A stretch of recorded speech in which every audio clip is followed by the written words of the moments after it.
This episode of The Edge is brought to you by Audible.com, offering more than 180,000 titles for smartphone, tablet, and desktop.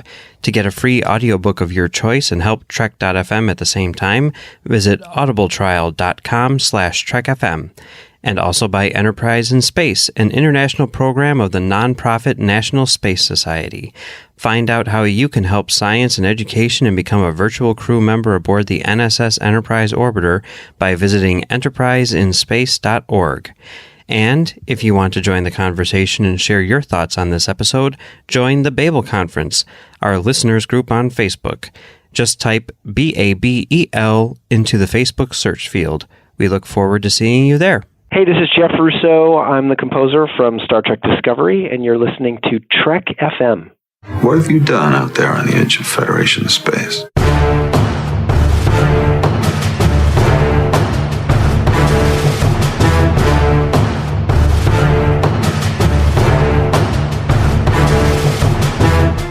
Welcome, listeners, to another episode of The Edge. I'm your host, Amy Nelson, but I can't do this alone. Patrick Devlin helps me out each and every time. Patrick, how are you doing this weekend? I'm doing good. My last weekend before vacation, so I can't really complain. How are you? Yeah, doing good. The weather is finally turning. We are no longer in the 100s. I'm quite enjoying my version of fall here in Las Vegas. Yeah, we haven't gotten there yet. We were close, and then it shot back up to the 80s with 90% humidity. So, ooh, yes, yeah, it's brutal.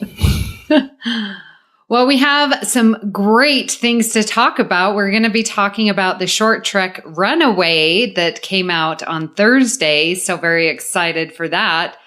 But we got some great news from the New York Comic-Con. Patrick, were you there at all for that? No, unfortunately, this year I didn't get tickets for Comic-Con because I've just been working too much to attend. And so, no, I actually missed all this, so, of course. Yes. Well, pretty darn awesome new trailer for season 2, which is pretty amazing, and exciting news that season 2 will be starting January 17th. So what do you think about that? I'm just glad to finally get a date, to be honest. I mean, the trailer was cool, but I'm really just excited that we finally have a date so we can stop wondering, is it going to be early 2019? Is it going to be middle 2019? Is it going to do something like Game of Thrones where it went away for ever and then it's going to come back eventually? I'm just really happy we finally got a definite date, and it's not far away. I know, it's right around the corner, and especially with these short treks sort of tiding us over, it's going to come like that super fast. Yeah, we're definitely going to have new episodes to talk about really soon. So, yeah. So, what do you think about the night change to Thursday instead of Sunday? I mean, does it really even matter when it's a streaming service? No, but I guess it makes a little bit of sense because some people were complaining that it was coming out on Sundays and there was all kinds of other things conflicting for them. So now at least Thursday, it's more of a normal airtime if it was a television show, and they're trying to keep it as close to being a television show without actually being on TV, you know? Right. Yeah. Because they're still dropping weekly episodes. It's not, dumping all the season at once like other formats like Netflix and stuff like that. So, yeah, and I like this better. I mean, it's kind of cool. I understand that this is the way people watch TV now tends to be binge watching, but I prefer to still have something to look forward to each week. Yeah, I do too. And listening to the season 2 trailer, I just have to tell you, I finished Hell on Wheels with Anson Mount. And so I have Colin Bohannon in my head, and then I hear his same voice as now Captain Pike, and I'm like, oh, it's so weird, and I'm just so excited for Anson Mount. I can't even. It's so exciting. Yeah, they again, it looks like they're picking the perfect people. So, I just hope it lives up to what I think it's going to be. Yeah, and the big thing was Spock with a beard. Are you okay with this? Yeah, I can't. I know. Yeah. Look, I can't be that not caring about Klingons and worry about a beard. So. Oh, yeah. And Klingons with hair. Yeah. Yes. Which is cool. I think that's really cool. I guess it's a little weird that they changed the look for the show and then changed the look within the show, but they've done that before, so who cares? I know. And I guess the rationale for that was, well, that they shaved their heads in time of war. And so now we're not in a time of war with the Klingons. So they're growing their hair back. Yeah, great. I mean, and it's probably easier on the makeup crew. Yes. So they have a tough enough job. Let them get a little break. Yeah. Well, let's talk about Runaway. So you've seen this, obviously. What was your initial thoughts? Like just right after seeing it for the first time, what did you think? All right. So I had watched it actually with my wife, who as soon as it ended went, that was amazing. And I looked at her and went, are you kidding me? Oh. It was so what was not amazing for you? It was all right, I guess, but the problem was I felt like they tried to force the comic part of Tilly again. I don't like that. It's just something that I don't like personally. And with dropping the saying hell a lot, like it just didn't seem natural, especially the second time she did it. When the thing runs past her, she goes, "What the hell?" That doesn't seem like Tilly to me, but they're trying to play off her dropping the F-bomb in the season. So if that one happened, okay. But the second time I was like, oh, come on, really? I don't know. It just, and there should have been somebody else on the ship, right? That was my initial response. I'm like, where is everyone? Like the only time we saw people was at the beginning in the cargo bay when they were changing shifts. And then when they came into, the cafeteria or whatever they call it. Yeah, the mess hall. The mess hall. Yeah, and that was it. And all right. So part of the problem here, and I actually said this to you earlier, is now that I know what they are, I think I'll enjoy them more. But that wasn't what I was expecting. So just like we talked about with this episode, or I was telling you about a different movie, expectation kind of ruined this whole thing for me. So now if I watch it again, I'll enjoy it probably more than I did the first go around. But like, man, that excuse too, like the rabbit escaped or whatever she said. Like, come on, man, this is ridiculous. Yeah, I didn't even know where that came from. If it's a reference to some TOS that I don't know about, or same here. And like, I'm not very versed in TOS. I'm pretty versed in the other shows, so I don't know. I didn't know where that came from and why everyone would be like, oh, okay, and then back away. I was like, I didn't get it. But I felt like my expectations, and I read a comment on postcards that, one of the listeners said the same thing. If you didn't have any expectations, then it was good. And I, was like, oh, this is one of the shorts. It's going to be on Discovery. So I was hoping to see some of, the actors that we had talked about, the secondary crew. And I was really hoping to see more people in it. But so that I was let down. And then I was like, okay, get my expectations into check. These are just very short stories.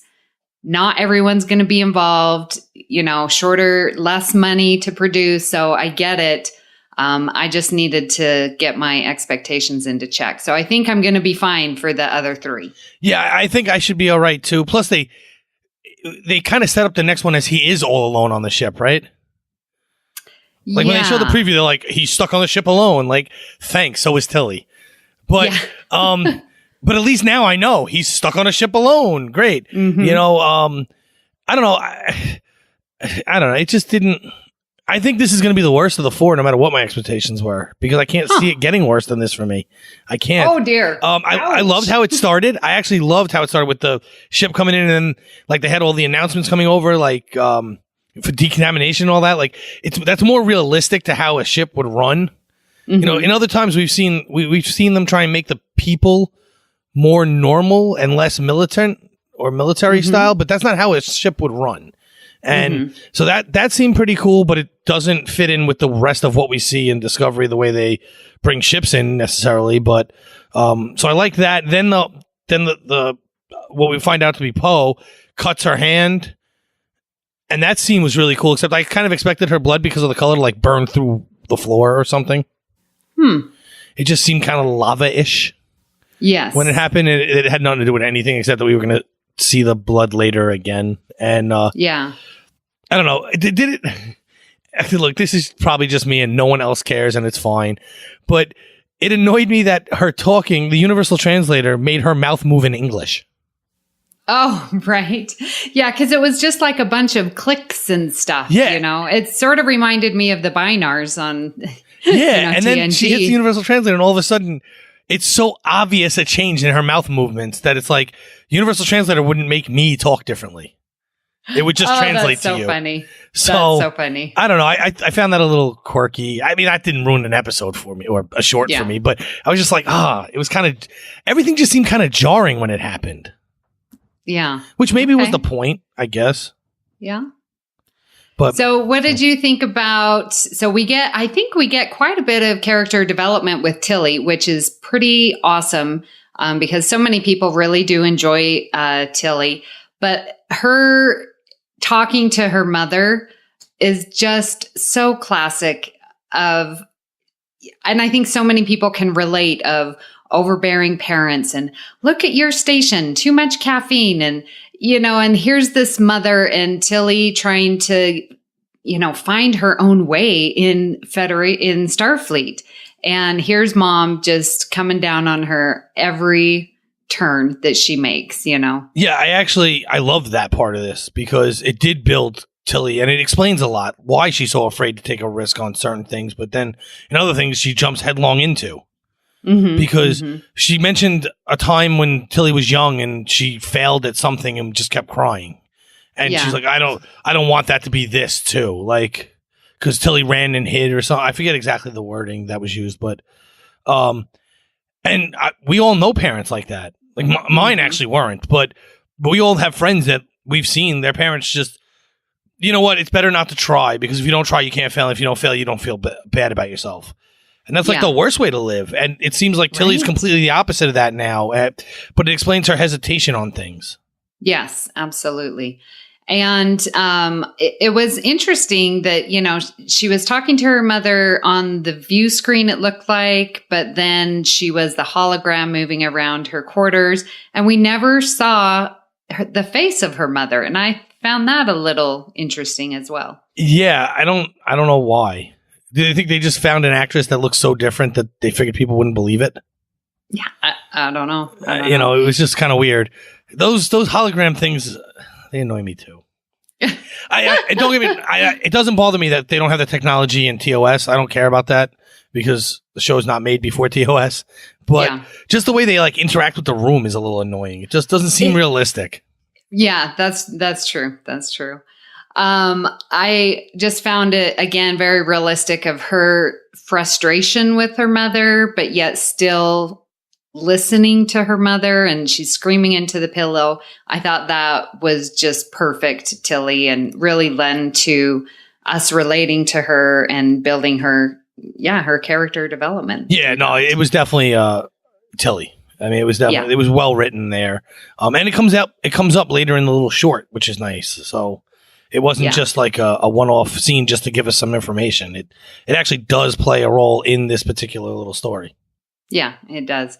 So can we talk about the food replicator, its attitude towards Tilly? Like, come on. I thought here, we know that the ship is a character, but now we've got the food replicator, giving her issue about, that's too much caffeine, and Tilly giving her the side eye. And it was very interesting to see so much attitude come from a machine. Yeah, it just doesn't make sense.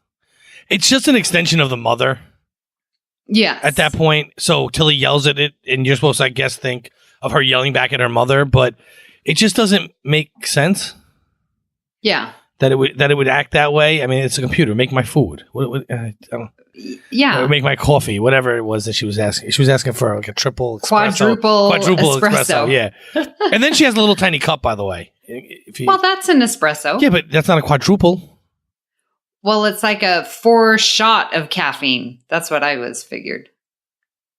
Espressos are little. Yeah, but it just has extra caffeine in it. Well, but I don't know. In New I York, don't think it's quadruple the size. When you order a double or a triple, it's larger in New York. Oh, okay. So you get more I don't espresso. drink espresso. So. Whatever. The point is, it was just, I don't know. They were trying to add some comedy into the scene of her yelling at her mom, I guess. And I don't necessarily. Yeah, I can see that as an extension. I just don't know if it hit as well as they had hoped. Yeah. And then when Poe is in the mess hall and running around, I'm assuming Poe was activating the food replicators and it was shooting food out everywhere. Yeah, I didn't understand that at all. I didn't understand that. I didn't. And it was totally, I felt like I was in a Vegas casino and the bling, bling, bling, like it was the jackpot. And I'm like, wait a minute, what's going on? How is she affecting the replicators and that's throwing food out? I've never seen a replicator throw food out. No, it doesn't make sense because no one was ordering anything. Yeah. So was she affecting? Okay. So the only thing I could think of, remember in one of the X-Men's where they're in the cafeteria and the super speedy guy goes around changing the direction of the bullet. Do you remember in the X-Men? Yes. Yeah. And so that's what I was envisioning, that Poe was running around being all invisible and super fast and like throwing the food out of the replicators and stuff like that. And I was like, I didn't understand the point. If you're trying to hide and if you're trying to run away, like why are you staying making around these actions known, Yeah, it doesn't really make sense. Again, I think it was just a scene to be jarring. And this is my biggest problem with this short is I guess because they felt they had such little time, they wanted to pack in a bunch of stuff. But and I didn't even think of it, but you're absolutely right. It is just like hitting a jackpot in Vegas. It's like every bad cartoon ever, where coins just start spilling out of the bottom. Right. Even though there's no coins in Vegas anymore, it's all tickets. Yeah. But I know. I hate that. Yeah, it's garbage. But but I mean that's really what it is. And I mean, you see her kind of fly by them once, but that's it, right? Because they kind of show that like wavy vision, like that's where she's going by, and by the way, that changed throughout the episode, the way you view her when she's invisible, which was a little annoying, but so well, not that bad. I mean, I guess the purpose of that scene was to make this unidentified person, because we don't really see her quite yet, like make her seem scary. Yeah, she'd make her more the villain. Yeah, or at least in your mind, this is going to be a villain for this short. So I guess it did its job because she's throwing food. Yeah, at Tilly. I mean, not too much of a threat, but definitely some kind of threat that we don't know. And she's using what's around, I guess. I mean, I would have hit you with a chair, but I guess a hammer works. I'm assuming when Poe is running around doing all that, throwing food and stuff, that's when she cuts her arm, because we know she cuts her finger, coming out of the cargo bay, but that's just her finger. But then when Tilly's like, back in her quarters, she's like, oh, well, you're injured. We need to take care of you. And she, she's got this big gash on her arm. I'm assuming that came from the mess hall because we didn't really see when that gash happened. Yeah, I just ignored it. Yeah. I didn't even try and think about it because I just thought it was a mistake. And also the callback to the blood dripping on Tilly's shoulder. I'm like, man, Tilly's shoulder is just a catch-all for everything. Yeah, don't stand anywhere near that shoulder. Yeah. So I really hope that we're going to see something in season 2 with that spore landing on Tilly's shoulder, because here we see, that again. You see the blood. I really hope in season 2 we see something about Poe. Yeah. I don't want this to be a one-off that it disappears after this. Because all the things I've said that I don't like about this short, I really liked seeing about this new character Poe, who and like her little story. Yeah. Well, and one thing that I really enjoyed, the relationship that Tilly is able to get with Poe. I mean, I think, in the mess hall, Poe's like being all defensive, which I totally get, completely normal. And Tilly just screams right back at her, and it's like, hey, just chill. I can be fierce if I need to. I think that was very courageous of her and, showed her tenacity of, wanting to understand who this person is and actually wants to try and help. And I think she really gets to the heart of the situation with Poe, and Poe gets to trust Tilly quite quickly. I mean, I know it's a short, but Tilly has this way of getting underneath people and into their hearts, and just people start to trust her. And I think that was very well shown in this short. Yeah, I had to remind myself when that first happened, when they screamed at each other. First off, it kind of reminds me of Laurel and that whole scene again, but for different reasons, obviously. But I had to remind myself this is a short because Poe screams, Tilly screams, Poe cowers, and it's like that doesn't seem like that would be the right. Oh, right, we have to move on. So it doesn't bother me so much because we knew we had the time crunch, so they were just trying to get to the point. But I did like the scene itself, and I liked. I don't know. I guess. It was kind of cool how the spikes kind of recede too, how they come in and out. Yeah, I was wondering, are you sure you liked it? Because it just sort of went back to Saru's threat ganglia and how they serve no purpose. And I was like, no, I don't think these serve no purpose because they actually receded when she started to quiver. Mm-hmm. So to me, it's more of a, I guess it should actually work the opposite way, because they'd be more of a defense mechanism than an offensive mechanism. But it seems like it's like certain animals will their fur will stand on end to scare their opponent. And then if that doesn't work, when they quit, then they go back, it actually comes down. And to me, it seemed like that. It wasn't like it came up because she had a threat and then all of a sudden the threat got worse and it went away, or we ignore it. It just, it seemed to me, it seems like they're actually using something correctly. Not like threat ganglia, which just is useless. Yeah. Okay. All right. Very good. So can we talk about Poe being born the same time as her planet? I have so many questions about this. I don't understand. They sort of brush it under the rug when Tilly's like, well, that's not possible. The atmosphere and the temperatures and blah. And then Poe's like, you don't understand what is possible. And that's just sort of brushed off. But I'm still trying to figure out, how does this work? If she's the same age as her planet, is this the planet that everyone is on? And then if she came up with this way to, re-energize dilithium crystals, why isn't anyone listening to her? Because she makes it sound like, well, I'm the young one. Well, how can you be the young one if everyone on your planet is the same age and that you're only 17 years old and your planet has warp capability? I don't understand. Well, okay, so I have no idea. But I thought about this because first I thought she meant her race was created at the same moment as the planet, not her. So are you thinking that's not the case? Well, if her race... I was thinking that. But I didn't think it was her that was born at the same time as the planet, just the race. Okay. So, for instance, the Earth is created and man drops on the planet at the exact same moment. Right. Okay. Now, I am not the first man, but I'm here and it's my twin. Like, that's the way I felt she was talking about it. And that doesn't really make sense. Mm-hmm. More the way you're saying it makes sense, but that doesn't make sense with anything else in the story. Yeah. Or the other option is they came from another planet originally.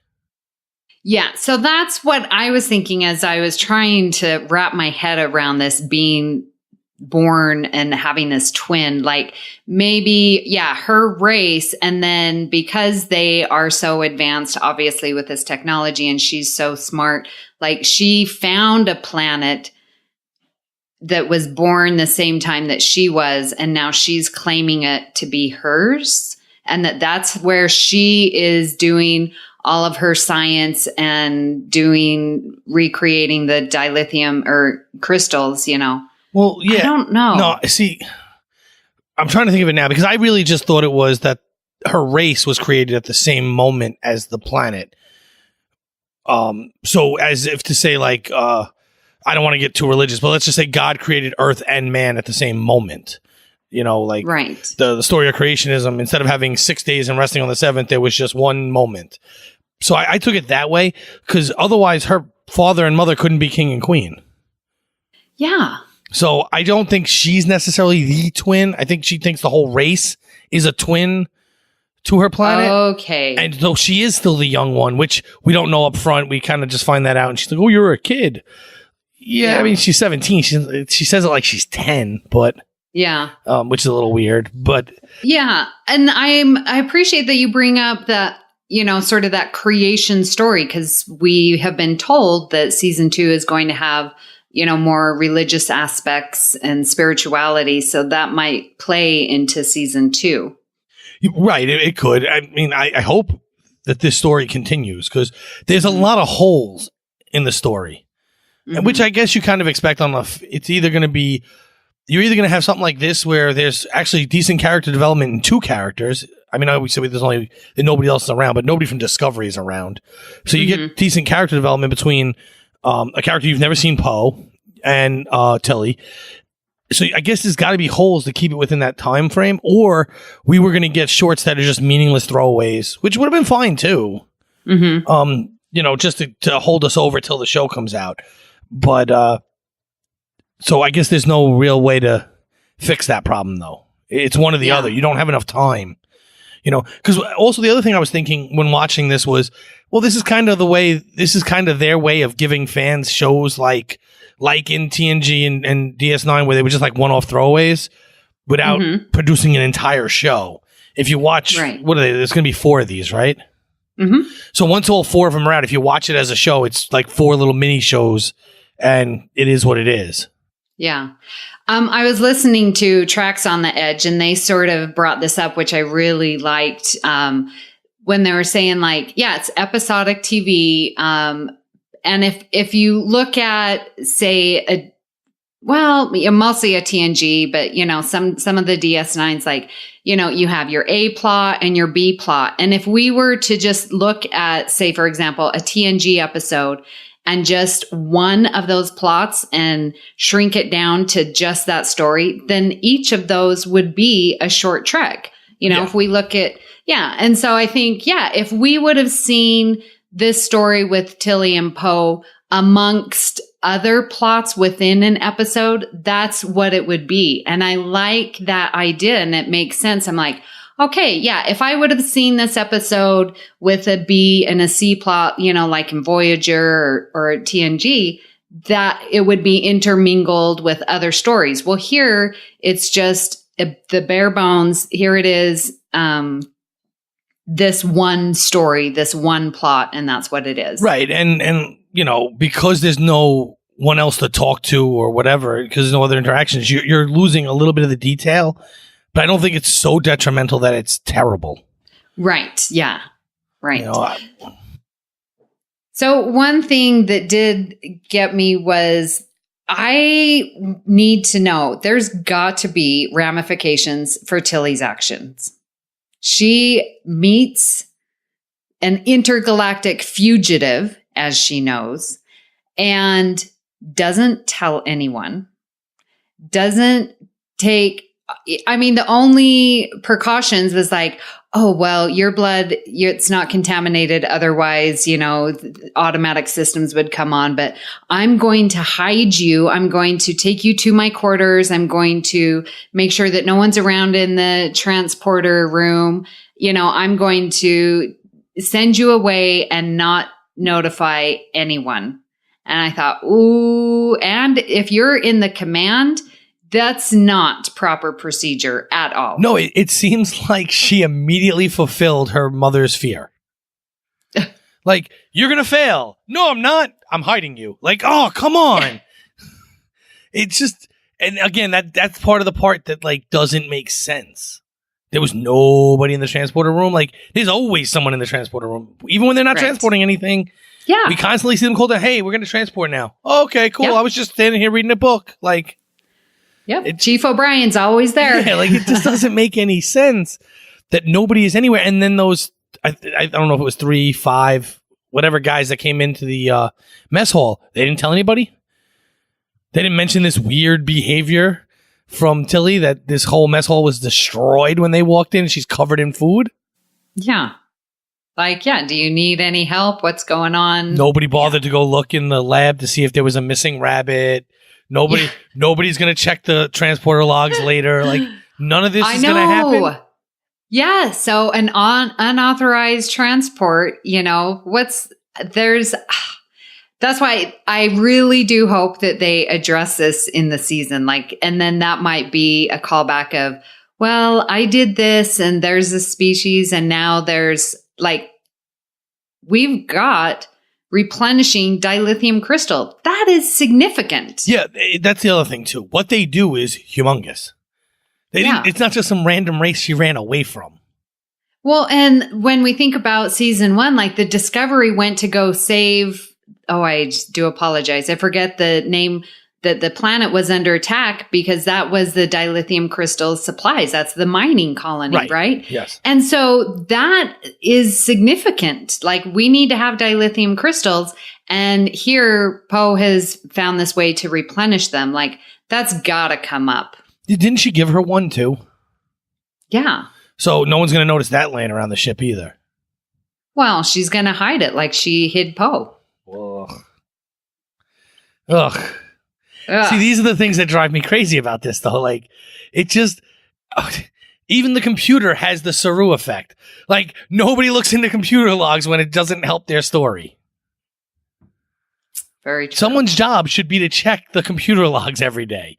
That's how you would run a ship, to make sure nothing malfunctioned. And someone would be like, it's weird. There was a random transport to nowhere. Yeah. Because weren't they flying away through all this? So... magically, they were still within range to send her back to her planet or whatever. Yeah. I didn't know where she was being transported to. And it seemed a long time to enter in the coordinates.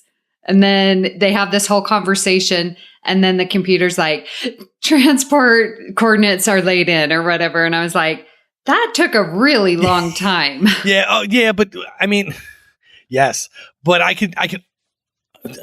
I'm trying to think of any time they laid him in during the season, but that could be explained away with just slow technology. Because they even show like the transport is slower than, let's say, later on. If you go back to like even like Enterprise, it's really, really slow. So you can actually still get shot in the middle of a transport there because of how long it takes. But that's not Discovery, so I don't know. It's just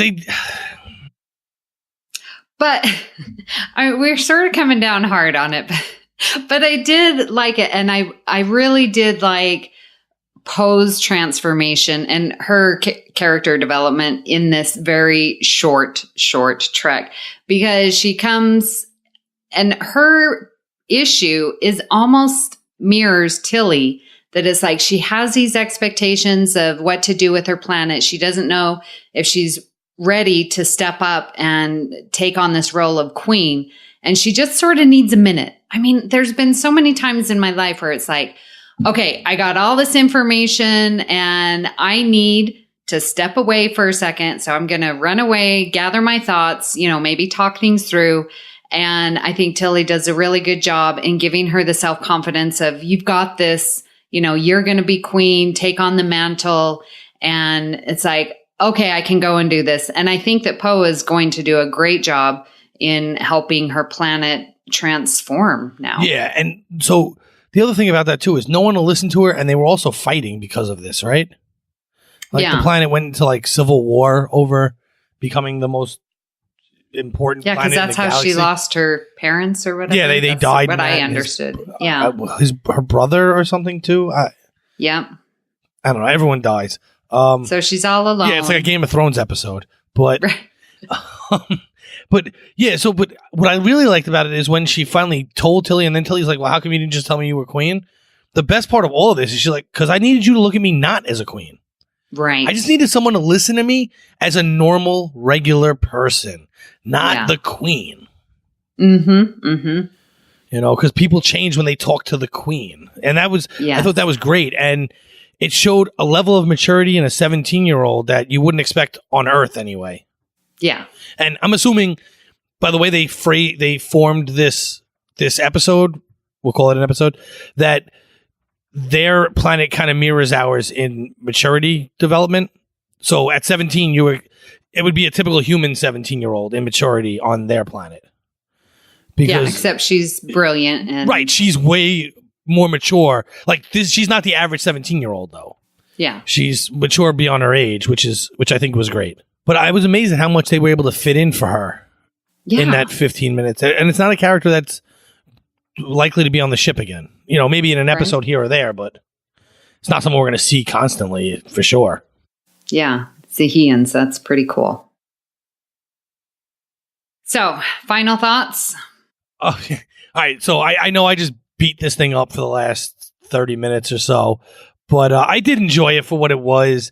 I was expecting something a little different. So if you listen to next week's episode, which was recorded a week before this one was, you'll hear that me and Amy talked about how we were looking forward to seeing the interaction between some of the characters, and clearly that's not what we're getting. And now that I know that's not what we're getting, I'm okay with it. I just expected something different, and it hurt the first viewing.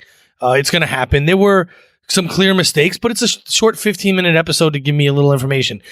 The information it gave me, I thought, was phenomenal.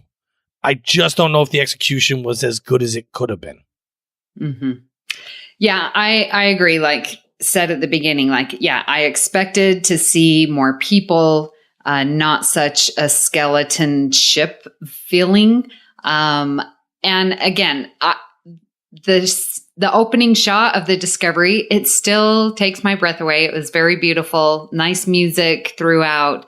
The story itself, I thought, was really good. The idea of conservation and, saving your planet and dealing with expectations from your parents and going your own way and forging your own path, not only in Tilly's story, but in Poe's story. The story was awesome.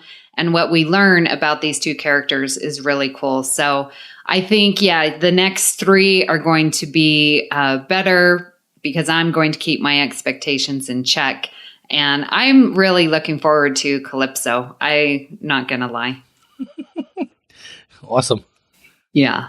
So, well, it's been fun talking about Runaway today, but it isn't the only thing we've been discussing here on the network.